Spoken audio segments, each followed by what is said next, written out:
మండల కమిటీ హాల్లో సీఎం రేవంత్ రెడ్డి అధ్యక్షతన సీఎల్పీ సమావేశం జరిగింది. ఈ సమావేశంలో మంత్రులు, ఎమ్మెల్యేలు, ఎమ్మెల్సీలు పాల్గొన్నారు. సభలో అనుసరించాల్సినటువంటి వ్యూహంపై సభ్యులకు సీఎం దిశానిర్దేశం చేశారు.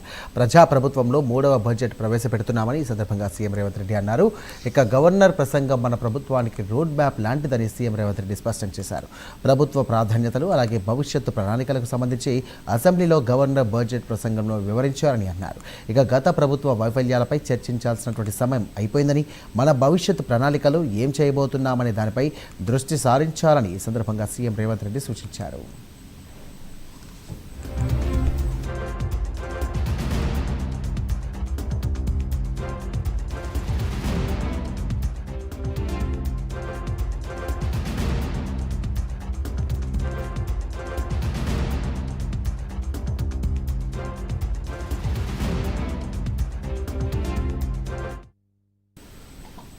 ఇక సభలో మాట్లాడే అంశాలపై విప్ల మధ్య సమన్వయం ఉండాలని ఈ సందర్భంగా సీఎం రేవంత్ రెడ్డి తెలియజేశారు. సభలో చర్చ పక్కదారి పట్టకుండా, సభా సమయం వృధా కాకుండా సమర్థవంతంగా నడిపేలా చూడాలని సూచించారు.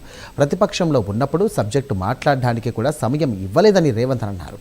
ఇక సీఎల్పీ నేతగా ఉన్న భట్టి విక్రమార్కకు, జానారెడ్డికి కూడా మైక్ ఇవ్వలేదన్న సీఎం రేవంత్ సెషన్ మొత్తం సస్పెండ్ చేసి తనను సభకు రాకుండా చేశారని సీఎం రేవంత్ రెడ్డి అన్నారు.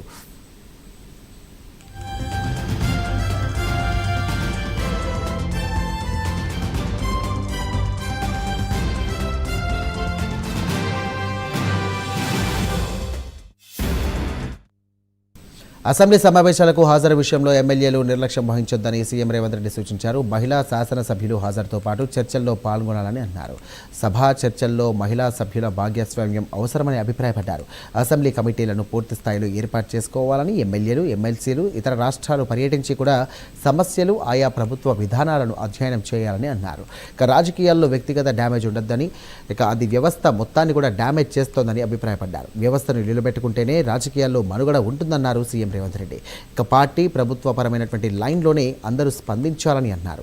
ఇది మన ప్రభుత్వం, ఇప్పుడు మనం వేసుకునే రోడ్ మ్యాప్ వచ్చే ఎన్నికలకు ఎజెండా అవుతుందని సీఎం రేవంత్ రెడ్డి అన్నారు. వేసవి నేపథ్యంలో తాగునీటి సమస్యలపై ఫోకస్ పెట్టాలని సూచించారు సీఎం. ఇక 99 రోజుల ప్రజాపాలన ప్రగతి ప్రణాళికల్లో భాగంగా క్షేత్రస్థాయిలో ప్రజల్లో తీసుకెళ్లాల్సిందేనని ఈ సందర్భంగా ఎమ్మెల్యేలకు, ఎమ్మెల్సీలకు ఆయన ఆదేశించారు.